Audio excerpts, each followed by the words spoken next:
Welcome to the Deep Dive. Today, we're tackling a really interesting subject you brought up, the Playboys 13 gang. That's right, also known as PBS 13 or sometimes Conejo. Conejo, Spanish for rabbit, yeah. We've got this very comprehensive Wikipedia entry to work from. It pulls together news reports, academic stuff, quite a lot. It does. So the idea today is basically to unpack all that, give everyone listening a clear sense of who they are, their history, what they do. Without getting totally bogged down in every single detail, right? Just the key stuff. Exactly. We'll trace their origins, look at the structure, their activities, allies, rivals, the whole picture. Okay, cool. So, origins, where do we start? Mid-50s. Yeah, mid-1950s, West Los Angeles County and also Orange County, California. And the source even names a specific spot, doesn't it? Corner of Pico Boulevard and Fedora Street in L.A. It does. And what's really, fascinating is how they started. Not as a gang initially. Oh, yeah, the car club thing. Right. The Southern California Latin Playboys car club. It's quite a starting point compared to, well, where they ended up. Definitely a contrast. So how did they get structured early on? The source mentions cliques. 5 initial subgroups or cliques. You had Malos, which means bad. They were apparently the first one. Malos, okay. Who else? Then Chicos Locos, Bunny Dankster, Dukes, and even an all-female clique, the Crystal Bunnies, or CBS. An all-female clique, too. Interesting. And these cliques were pretty localized at first, I guess. Yeah, that's typical. Smaller units within the bigger gang. But what's notable here is how they started to spread out from those original cliques. Like the Malos moving. Exactly. Members from the Malos clique moved into South Central LA. This is back in the early 70s. And that created a new clique. Yep, that's how the East Side Playboys 49th Street clique got started. Sort of like planting a flag in a new area. And it didn't stop there, did it? No, the expansion continued. From that East Side base, they moved into Bell Gardens and Southgate in the 80s. Okay, and that formed. The South Side Playboys and Nanos. And Nanos means dwarfs. So you see this geographic spread happening pretty early on. And more recently. Still spreading within L.A. County. Seems so. The source mentions Burbank, North Hollywood, the San Fernando Valley.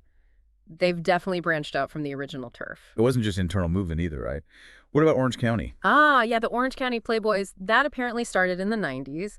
It was a meeting between some West LA members and a local party crew in Garden Grove. So like absorbing another group. Kind of, yeah. Shows a different way they grew. Not just splitting off, it's sometimes merging. Which brings us to something the source highlights. Yeah. How hard this makes things for law enforcement. Definitely. This spread, plus the fact that these cliques often act kind of independently. Autonomous cliques, yeah. It means there's no single head, no central command to easily target. You take down one, the others keep going. Makes sense. It's a much tougher structure to dismantle. It's like trying to get rid of weeds with roots everywhere. Okay, so where are they now? The territory list is pretty wild. It is. Obviously, LA County, Orange County. But then Washington State, Nevada, Utah, Oregon, Nebraska. Mexico, Australia, even Bremen, Georgia. Mm-hmm. Seriously. Yeah, the list is long. Now, the source implies the level of activity might vary a lot place to place. It's not like they have huge operations everywhere. Right, so it might just be a few members or a small presence, but still, the reach. It's significant. Yakima, Washington is mentioned as having a pretty large Southside Playboy barrio outside California. A barrio like a neighborhood or district, right? Right. So a real concentration there. Seems like it. And Memphis, Tennessee pops up too, with more recent activity reported. What about within California now, specific cliques? Yeah, the Westside Playboys, they've got cliques noted in Burbank, North Hollywood, Palmdale, Canoga Park, Lancaster. Okay, and the South Side? They're spread out too. Yeah. Ensenada in Mexico, down south. Then up north, Eugene and Portland in Oregon, Omaha in Nebraska, Tacoma, Washington. Wow, quite the map. It really is. The East Side Playboys seem a bit more focused on their original area, though they do have a clique mentioned in Fresno. This constant expansion, it really says something about their, adaptability, the pull of the name. Yeah, how do they even maintain a shared identity across all that distance? We should touch on their symbols later, but first, membership. Who joins? Predominantly Mexican-American, the source is clear on that. Right, and the estimated number is around 6,500 members. That's substantial. It is. But predominantly is key, you said. Exactly. It notes that while it's rare, other ethnic groups have joined in recent years. So maybe some slow diversification happening in certain areas. Okay, now, alliances and rivalries. This stuff gets complicated. Who are their allies? The sources list MS-13, the Aryan Brotherhood, and Primera Flats. MS-13 and the Aryan Brotherhood. That's an interesting mix right there. Prison alliances playing out on the street, maybe? Could be. Alliances shift, often based on mutual need or benefit, inside prison or out. Knowing these links tells you something about their network. And enemies. The big rivals. Main ones identified are the 18th Street Gang and the 38th Street Gang. Those are major, long-running conflicts in the LA gang world. Yeah, classic rivalries. But here's the confusing part. They're Sureños, right? Affiliated with the Mexican Mafia. Use the number 13. Correct. That 13 signifies allegiance to La M, the Mexican Mafia. But the source says they're rivals with most other Sureño gangs. How does that work? It's a bit of a paradox, isn't it? They fall under the Sureño umbrella, which technically means Southerner, and implies loyalty to the Mexican Mafia structure. But they fight other gangs who are also under that umbrella. Apparently so. The source even says they have this mentality that all other gangs are their enemy. It suggests their Playboys identity often trumps any broader Sureño loyalty on the streets. That's really key. Shows how fractured things can be. Loyalty is to the clique, to PBS 13 first and foremost, maybe. It seems that way. A very strong, independent identity, even within that larger Sureño framework. It's crucial for understanding their place in the whole scene. Okay, so what are they actually doing? The list of criminal activities was extensive. Yeah, it covers a lot of ground. Drug trafficking, assault, robbery, extortion, arms trafficking. Theft, murder, racketeering, illegal immigration, gambling, fraud, kidnapping.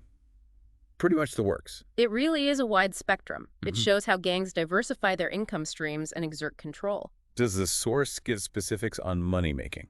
It mentions that for the original West Side clique, a main source of revenue is selling marijuana around those specific intersections we mentioned earlier. Fedora, Normandy, New Hampshire, Pico. So street-level dealing as a core activity, at least historically for that clique. Right. And for the cliques outside LA, the main focus often seems to be street-level narcotics distribution too.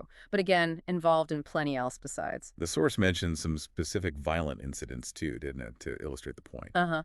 There was a shooting back in 2011 at a car show in Kent, Washington.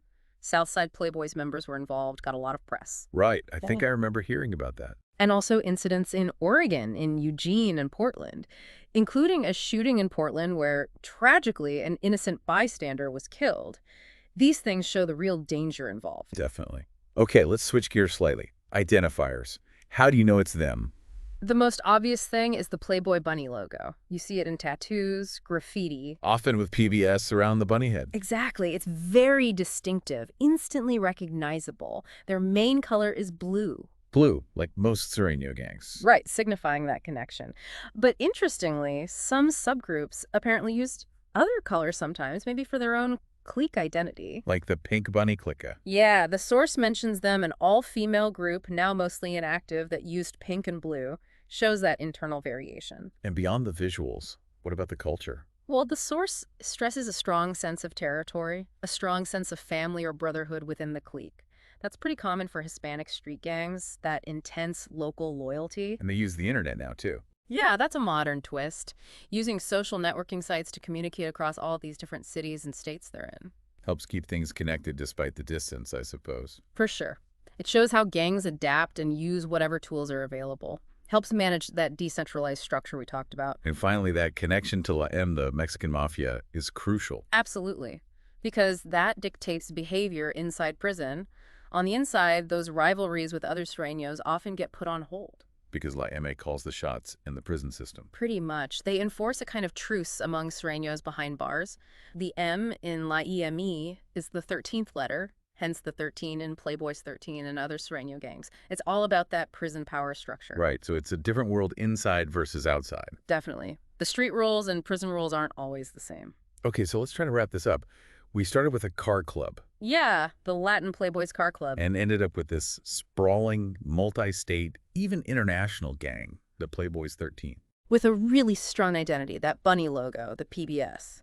But a very decentralized structure, lots of cliques. And this weird dynamic where they're Sureños, but also rivals with many other Sureños. Exactly. Their expansion, their resilience, it really shows how they've managed to persist and grow over almost 70 years now. So hopefully listeners now have a clearer picture of Playboys 13, their unexpected start, how they're structured, the kinds of things they're involved in, and where they fit in the bigger picture.